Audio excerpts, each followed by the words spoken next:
Hello, folks. Today we're going to learn something new. It is about typewriter and literature history.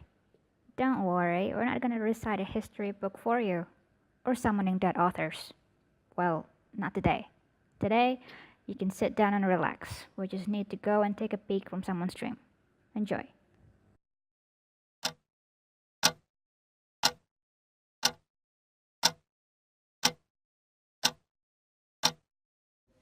So it's 8 p.m. Yeah, and I haven't felt very sleepy. I haven't felt so. Yeah, me too. So, do you want to talk about the history of typewriter if you want to? I think that's interesting. Mm-hmm. How do you know about it? So, in the 18th and 19th century, there are a lot of people or investors that trying to make something like useful for the writer. Yeah, that's but right. such as machine, like typewriters. Simply to say that the industry was booming at that time. It was in 1867, if I'm not mistaken. And you know the three uh, inventors from Milwaukee, like L. Schultz and Carlos Glidden, and then, do you know about it? Yeah, I know about them, but let's just talk about one of them. Yeah, I know a bit about Christopher L. Schultz. So he was the main inventor of the machine, the typewriter, right? So it was called, if I'm not mistaken, Schultz and Glidden. But at that time, the characters was not really perfect. It was typed only in capital letter, capital letter. I mean, Yeah. before it was upgraded into QWERTY characters, which is very much reach us today, you know. Mm. If I'm not mistaken, the Schultz and Gideon had limited success, but it's a successor. Well, the Remington soon became a dominant presence in the industry. You know. Yeah, right. And then in 1873, Schultz sell his typewriter to E. Remington and Sons. Mm-hmm. So yeah, that was the end of his career in producing any typewriter. And do you know what, Eva? What? Since the Remington became popular, there are a lot of investors trying to make others machines like typewriters. So there are many kind of typewriters. Yeah. Yeah, and you know what? The popular is since 19,000s.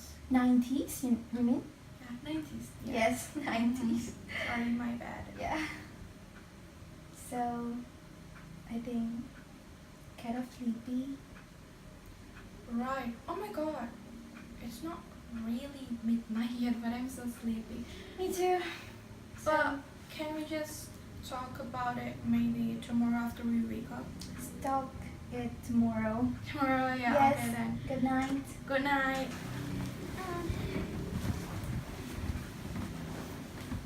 Ouch.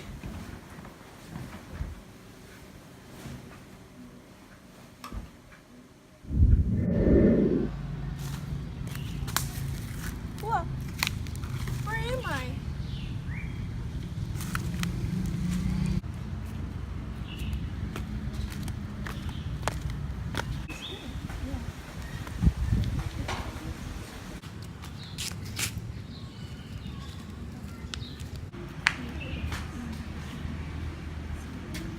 Hi guys. Hi. What are you guys doing here? We are discussing about typewriter and the relation to literature. What a coincidence, I was sleeping with my friend, and before sleep, I was talking about the history of typewriter. And now I'm here. So, why don't you join us? Sure. So guys, can you tell me about the relation between typewriter and literature? Okay, so as typewriters become a blooming machine in the 19th century, it pushed the coming of the works such as journalists, writers, and authors. Their main user of typewriter. Yeah, and they're called as the professional writer. Exactly, and people with these jobs are trying to publish their media in newspaper or magazine, and they are trying to get known because of their work. But at that time, many others wonder whether magazine or newspaper is the best place to publish their work. They have to compete with journalism. So basically, the publisher only applied and highlighted the good point of literature work that can be applied in journalism as their program and also training. Oh, I once heard about it, and the funny thing is, the effort to figuring out about literature was followed with juicy gossips about habits of popular fiction writer. That was an intriguing moment in American cultural history when the literature is not stand in the spotlight and the literature is being imagined distinct from journalism, yet they are uniquely worthy. That's nice. Yes, it is. Literature work is getting closer to machine related to work and modern publishing. Thus, it may overcome some adaptation, right? Sure, because with modern era there are also modern way. Back then, the typewriter became a massive machine that everyone had to have. Why does this become important, especially for authors? The importance of the typewriter for professional writers is the process of the submission, not the composition. Editors increasingly demanded clear typewritten copy rather than the handwritten one. I once read about article said that the perceived necessity of submitting only typewritten manuscripts with little certainty as to how the writing process. Yeah, and the editor in that era allowed that the manuscript type in all capitals, which are the characteristic of early machines, as long as the first word of every sentence is underlined and it is double-spaced. By the way, how much the cost of a good typewriter machine? A good used machine costs $75. What about the manuscript? In that era, the going rate is around 7 cents for 100 words, I guess. And Is it not 100,000 words? no, 100.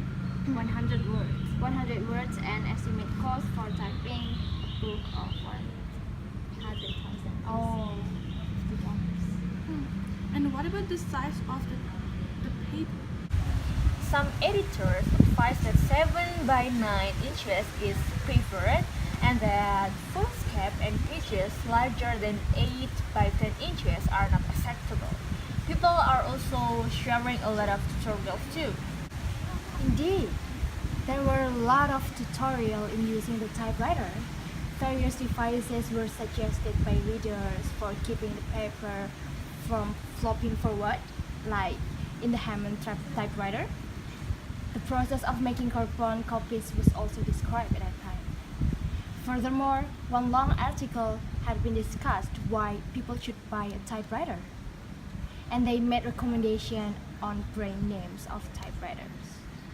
Those really helpful for newbie writer, especially those without formal training and not necessarily writing for composition.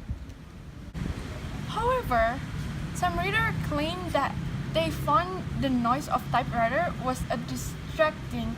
There was also a professional writer in 1889, if I'm not mistaken, said that he liked handwriting more because it helps them to thought because it is slow and it is not mechanical.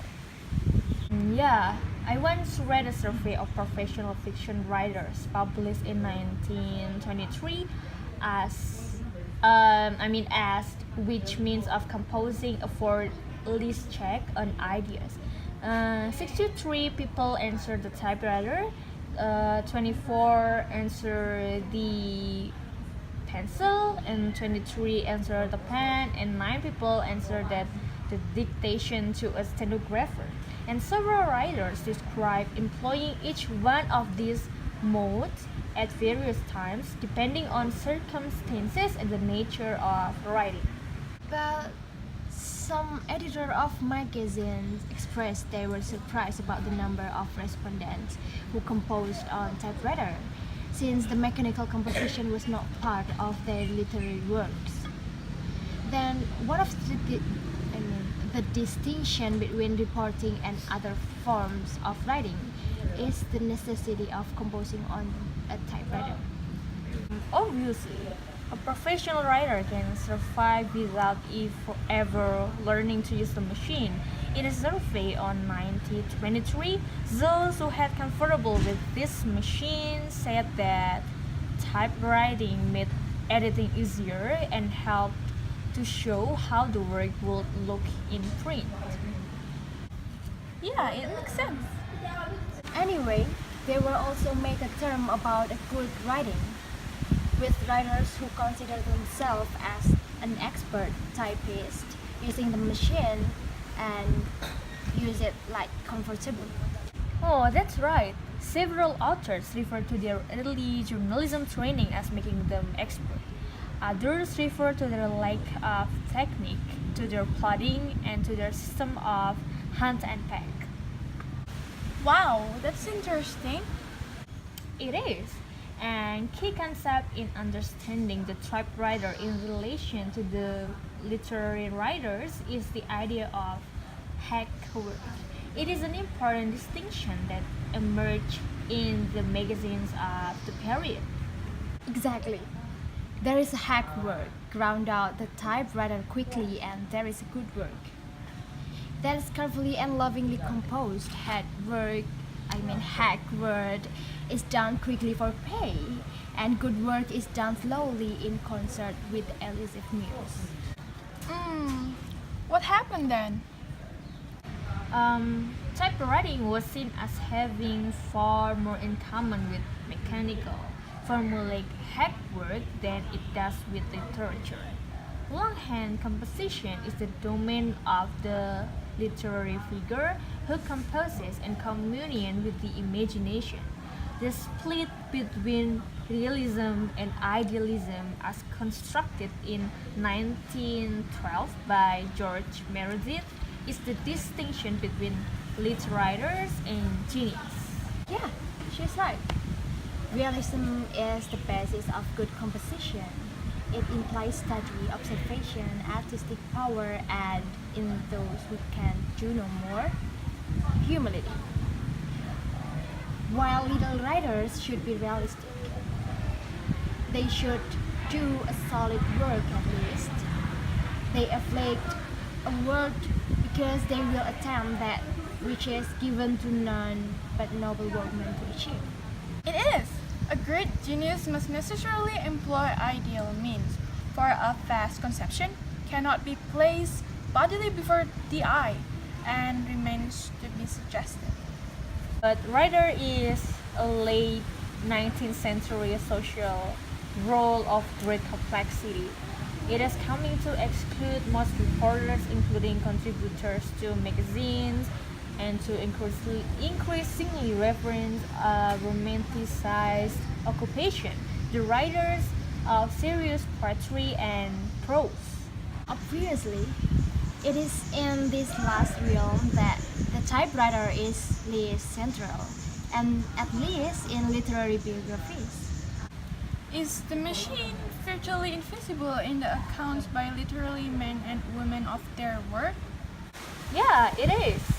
Instead, the imaginative act of creation that is exalted, particularly in biographies and memoirs. Typewriting appears as the way Alice B., for example. Tocqueville also patiently reproduced Gertrude Stein's handwritten manuscripts as one of the ways that Sylvia Beach helped to bring James Joyce's illegibly scrawled Ulysses into a publishable form, or as the shooting clock that Henry James asked to hear on his deathbed. Well, it is not that the literary writer ignores the typewriter, but rather that is familiar addendum, a mechanical appurtenance unrelated to the central and mysterious creative process. Yeah, we got the point. After we have revealed about the typewriter and the literature, what if we talk more about other and their typewriter? I'm in. That's a good idea. Alright.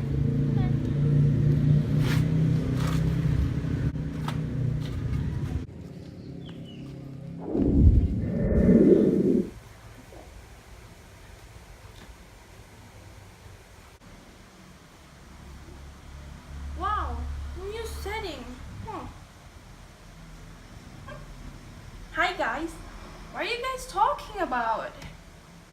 We are talking about the user of typewriter. Can you explain it to me, please? Sure.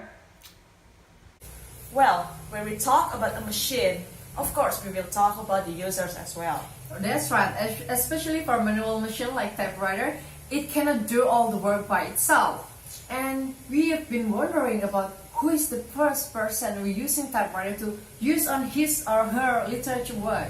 So, can you tell me who the person is? So the person is Mark Twain. Okay, Yes. Mark Twain, the famous Mark Twain. Whose the real name is Samuel Longhorn Clemens. I thought even though the real name has nothing to do with that. Yes. Okay. So Mark Twain has started his debut on 1857 when he was a pilot on the Mississippi River. That's why it inspired him to write the novel Life on the Mississippi. And he was so lucky that his last landing at St. Louis was the beginning of the Civil War. So yeah. So he escaped the war and became a famous author. That's right. So lucky him. That's so lucky. And we have four novels about based on his own experiences. He has wrote The Adventure of Tom Sawyer, Life on Mississippi, Roughing It. And of course The Gilded Age. That's right. You can see here the cover of the novel. And so The Life of the Mississippi is become the hit spotlight, right? Because it was the rumor as the first novel that is written by typewriter. So actually, we're gonna explain about how and when is Mark Twain associated with typewriter. Actually, it is confirmed in his own autobiography. So in his own autobiographical dictation, yes. So he stated that I am the first one in the world who has telephone in his house. And also, he stated that I was the first person in the world that applied typewriter into the literature work. And of course, he just admitted about it himself, right? Yes. And the funny thing about his autobiographical is not because Remington, Yes. the company which made the typewriter that Mark Twain used, quote his remarks about the first experience and Using his opinion about typewriter into their advertisement. Yes, this is the picture of the advertisement. You can see yourself. Mark Twain. So I guess it's like a clickbait, I guess. So, That's right. Because it looks like, the company trying to sell their product into their, let's say it into Mark Twain's fans club. Yeah, their friend must be right. I want to buy a Remington right away. Yes. And Well, in the autobiographical, of course, the Mark Twain stated that he remembered about the manuscript that first time he used typewriter is the novel of The Adventure of Tom Sawyer. however, there's a contradiction in it. And typewriter historian named Daryl Rell, he discovered that the manuscript was not the Tom Sawyer, but the Life on Mississippi that is published in 1882. Yes. And the machine that he's used is the Remington number 2. Remington was right. And there's another point. It is true that the Adventure of Tom Sawyer was submitted in the type manuscript, but yeah, Mark Twain was used have a secretary, right, to help him typing stenography. Yeah, he did not type the work by himself. He like detecting the work. Yes. And his secretary named Isabel V. Leon, he admitted that he helped him prepare the manuscript. However, it was not the adventure of Tom Sawyer. It was the life at the Mississippi. That's why it was rumored to become the first novel which is written by typewriter. But the actual thing is, maybe you can explain about it. Well, one day, Mark Twain, kind of explained about it in a letter by himself. Well, one of the famous reporter from New York named Mr. James and Kimball, addressed a letter to Mark Twain. And the letter stated that indeed Mark Twain employed a stenographer to make notes for his work, for his novel. But indeed, he stated that, stenographical method is good, is, quick. But for him, it's miraculously kind of awkward. I can think something like that too. Yes.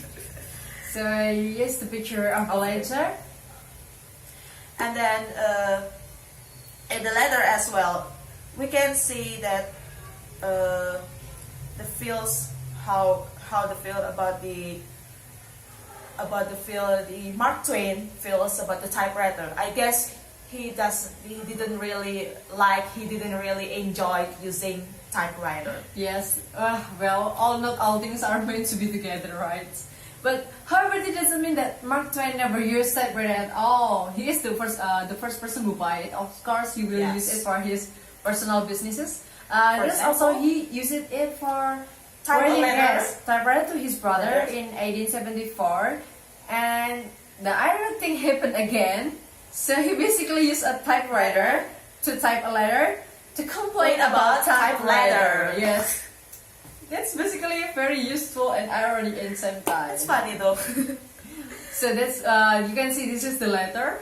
Yes. Yeah, his brother, and this this one is letter. like clear the rejection of my brother about the typewriter.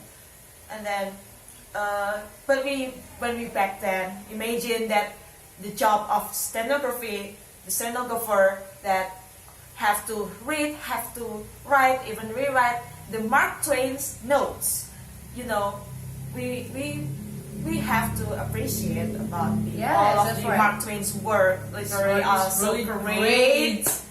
But for his handwork, I guess. Oh, because you said No. yeah, we're gonna show you how the feeling to be his assistant. The original handwriting of Mark Twain. So this is the handwriting. Yeah, you can see it. You already maybe feel confused about how to read it. I will try to read it for you. Okay. Just said, so I only employ the stenographer to take rough notes, nothing more.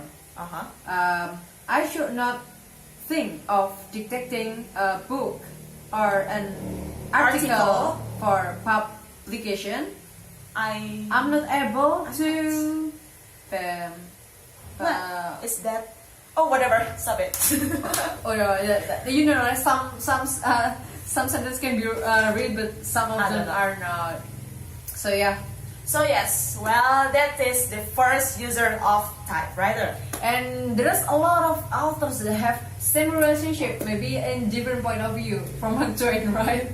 Of course, because at the time, typewriter is kind of, for example, laptop, computers, even smartphones nowadays. Yes, best writing friend. So, let's find it out.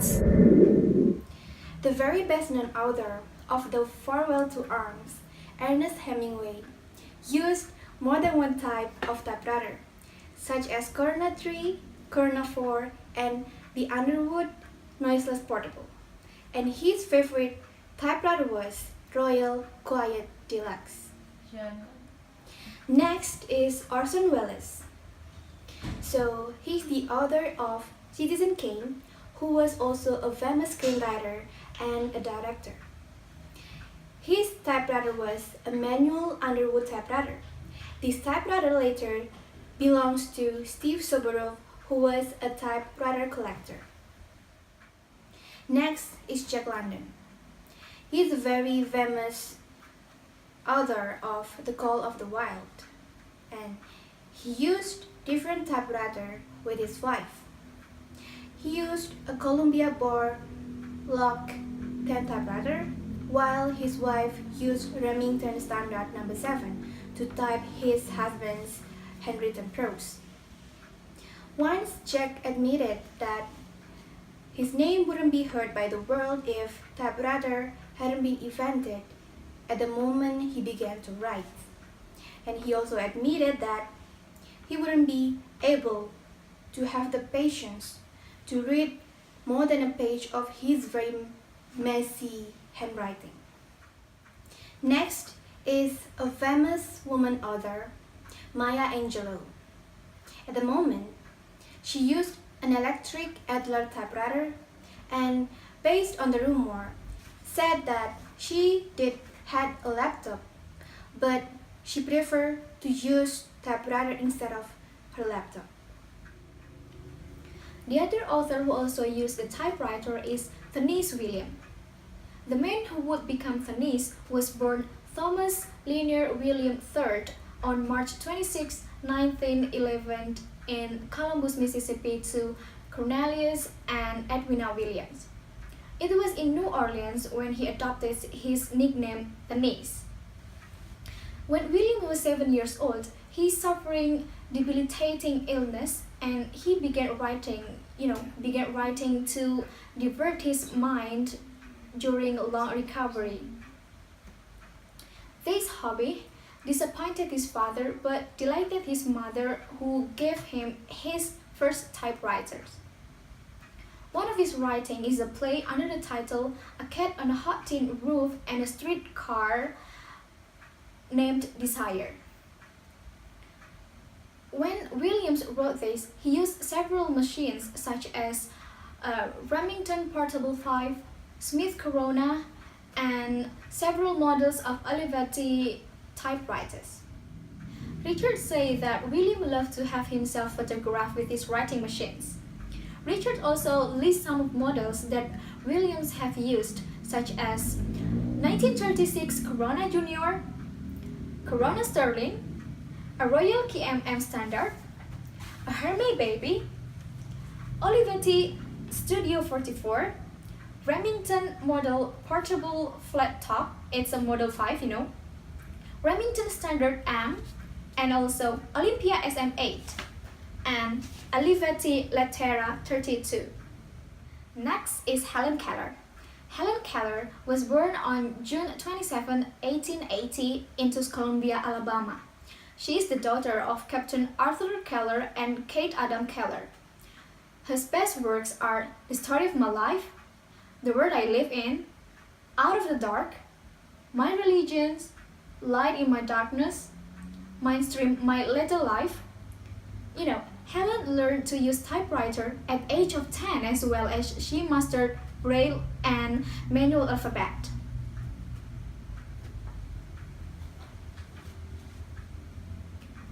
Helen attended high school for a deaf in New York City, then later she transferred to a school in Cambridge. The copy of books in Braille were rarely available. That makes Annie to read the books and then spell them to Helen. After that, Helen will type out notes using her Braille typewriter. Helen wrote her autobiography, The Story of My Life, using a Hammond typewriter. Then later on, she used an L.C. Smith 5. Next is P.G. Wodehouse.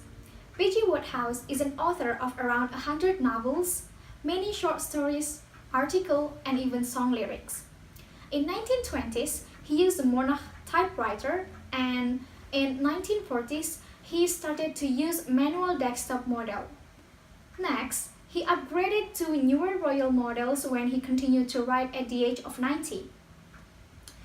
His best-known works, such as Bertie Wooster and his Gentleman's Gentleman, Jeeves in Night Hall, Jeeves 1934, Quick Service 1940, and The Mating Seasons at 1949. And the next author is Douglas Adams. He is a British author. Do you know the Hitchhiker's Guide to the Galaxy? Yeah, that's his best known work. And the interesting part is he wrote it using Hermes standard typewriter. But it went up on sale complete with Adam's autograph on the front plate. Then who's next? Larry McCartney. He comes from America. Well, when he developed his novel Lonesome Dove in 1972, it was postponed for 10 years until he returned to his typewriter and completed the story. His typewriter is a Hermes 3000, and I will tell you the interesting fact about that. He had 7 typewriters and he put them in different places. Next is, do you know the book Rippin' Harley Quinn and the TikTok Man? No, not the Harley Quinn from the Suicide Squad movie. It's the different Harley Quinn. Well, now we will talk about the author of this book, Harlan Ellison. Lucky him, he had a very supportive mother who bought him a Remington noiseless portable, and it became his first typewriter. He wrote his first story in there, but in 1952, he switched to Olympians. Okay, the next author is Agatha Christie. Who doesn't know her? She was very famous for her detective novels. One of her novels was adapted to a movie. The title is Murders on the Orient Express. She began writing on her sister's Empire typewriter, but after a failed experience in detection, she began to write in Remington Home Portable number 2. Last but not least, another author that used typewriter is Danielle Steele. She also comes from America. She began her career in advertising before she published her first novel entitled Going Home in 1973. Some of her works become bestsellers such as Heartbeat and Sisters, The Promise, and also Kaleidoscope. She used a 1946 Olympia manual typewriter and she named it Ollie. She used Ollie since 19 years old.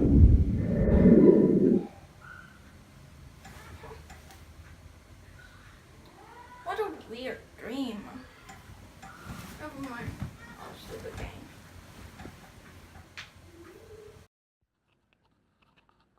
Well, how's the dream? I bet y'all are gonna want to have a dream like that. Here's some suggestion. Just sleep while hugging your history book. Your brain will pick up on all of that knowledge as you sleep.